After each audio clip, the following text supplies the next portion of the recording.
नमस्कार, छायाज रेसिपीजमध्ये आज आपण मुगाच्या डाळीपासून खूप चमचमीत, चटपटीत, कुरकुरीत अशी रेसिपी बनवणार आहोत। यासाठी इथे मी 1 वाटी मुगाची डाळ घेतली। ही डाळ 2 ते 3 वेळा स्वच्छ धुवून घ्यायची आहे आणि यानंतर ही 2 तासासाठी आपल्याला भिजत ठेवायची आहे। वेळ कमी असेल तर तुम्ही कोमट पाण्यामध्ये 1 तास भिजत ठेवली तरी चालेल। आता ही मशी चाळणीमध्ये काढून ठेवली आहे, म्हणजे याच्यातलं सगळं पाणी निघून जाईल। अशीच 5 मिनिटं ठेवून द्यायची आणि त्यानंतर ही डाळ मिक्सरच्या भांड्यामध्ये काढून घ्यायची। वाटताना खूप कमी पाणी घालायचं आहे। वाटण्याआधी यातली मी 3 चमचे डाळ बाजूला काढून ठेवते, जी आपण नंतर वापरणार आहोत। उरलेली डाळ इथे मिक्सरच्या भांड्यामध्ये काढून घेतली। ही डाळ आता बारीक वाटून घ्यायची आणि वाटताना कमीत कमी पाणी घालायचे। फक्त वाटण्यापुरतं 1 ते 2 चमचे पाणी घालून ही डाळ मी वाटून घेतली। ही वाटलेली डाळ एका बाउलमध्ये काढून घेतली। आता जी अख्खी डाळ आपण बाजूला काढून ठेवली होती ती यामध्ये घालायची। ही दाताखाली आल्यानंतर खूप छान लागते या रेसिपीमध्ये, म्हणून ही आपण अख्खी घातली यामध्ये। आता यामध्ये घालण्यासाठी एक मसाला तयार करूया। इथे मी तडका पॅन गॅसवरती गरम करत ठेवला। यामध्ये 1 चमचा धने घालायचे आहेत, अर्धा चमचा बडीशेप घातली,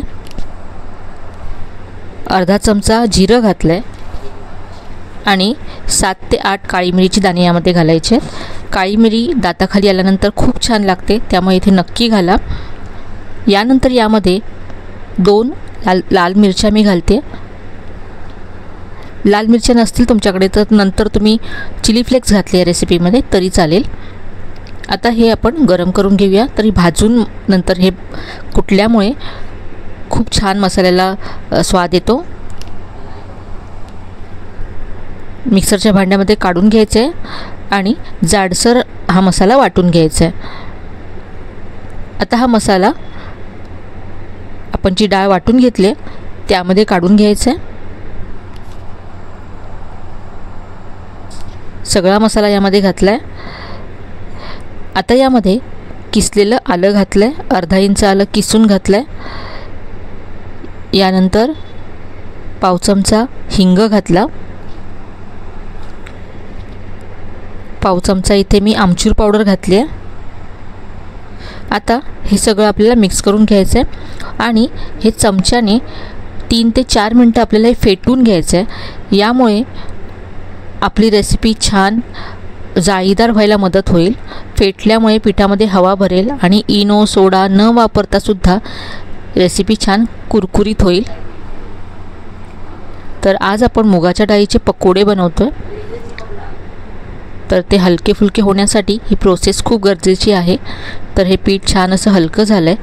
आता यामध्ये बारीक चिरलेला कांदा घालते। याबरोबरच तुम्ही यामध्ये किसलेला बटाटासुद्धा घालू शकता, मी इथे घालत नाही आहे। भरपूर बारीक चिरलेली कोथिंबीर घालायची आहे। यानंतर यामध्ये 2 चमचे तांदळाचं पीठ घालते। तांदळाच्या पिठामुळे पकोडे क्रिस्पी होतील, कुरकुरीत होतील। त्याचबरोबर याच्यात जे एक्स्ट्राचं पाणी असेल ते सुद्धा ॲब्झॉर्ब करेल तांदळाचं पीठ। तांदळाचं पीठ नसेलच तर तुम्ही बेसन घालू शकता 2 चमचे, पण तांदळाच्या पिठामुळे क्रिस्पीपणा यायला मदत होतो, म्हणून तांदळाचं पीठच घाला शक्यतो।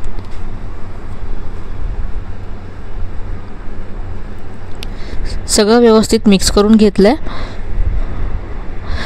आता यामध्ये 1 चमचा गरम तेल घालायचं आहे। पकोडे फ्राय करण्यासाठी मी गॅसवरती तेल गरम करत ठेवलं आहे, त्यातलं 1 चमचा तेल यामध्ये घातलं। यामुळे पकोडे एक्स्ट्रा क्रिस्पी होतील। मिक्स करून घेऊया।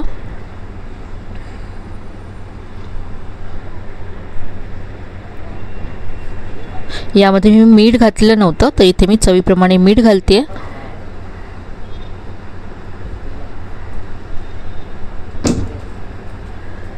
हे मिश्रण आता पकोडे बनवण्यासाठी तयार आहे। पकोडे फ्राय करण्याआधी आपण या पकोड्याबरोबर खाण्यासाठी वेगळी अशी टोमॅटोची चटणी बनवूया। तर इथे मी मिक्सरचं भांडं घेतलं आहे, यामध्ये 1 मोठ्या आकाराचा टोमॅटो घातला आहे। यानंतर यामध्ये भरपूर कोथिंबीर घालायची आहे। तुमच्याकडे जर पुदिना असेल तर तुम्ही इथे थोडासा पुदिनासुद्धा घालू शकता। आलं आणि लसूण घेतले मी। यानंतर इथे मी 2 हिरव्या मिरच्या यामध्ये घातल्यात. चवीप्रमाणे मीठ घालायचं आहे आणि अर्धा चमचा लिंबाचा रस घालायचा आहे आणि ही चटणी वाटून घ्यायची आहे. पाणी न घालता ही चटणी मी वाटून घेतले. थोडीशी जाडसर ठेवायची आहे. चटणी तयार आहे. आता आपण पकोडे फ्राय करूया. तर इथे मी कढईमध्ये तेल मध्यम असं गरम करून घेतलं आहे. गॅसची फ्लेम मीडियम ठेवायची आहे आणि हे पकोडे सोडायचे आहेत. गोल आकार द्यायचा आहे आणि इथे आता हे पकोडे आपण फ्राय करूया.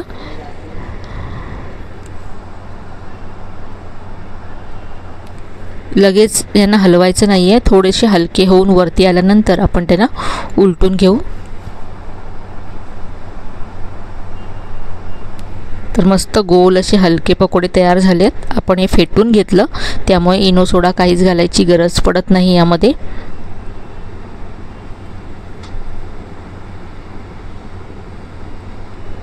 तर पाहू शकता दिसायला किती मस्त दिसत आहेत. हे गोल्डन ब्राऊन रंग आला आहे. काढून घेऊया आणि आपण जी चटणी बनवली त्याबरोबरच टोमॅटो केचप बरोबर मी हे पकोडे सर्व करते.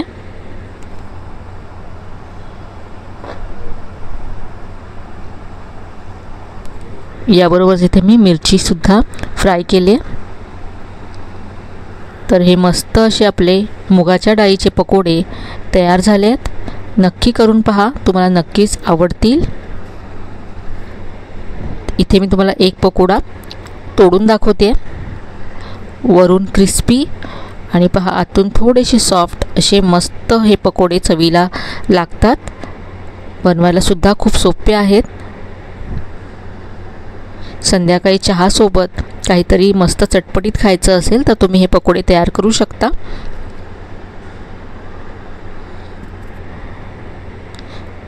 पावसाळा सुरूच होणार आहे, तर ही मस्त रेसिपी तुम्ही नक्की ट्राय करा.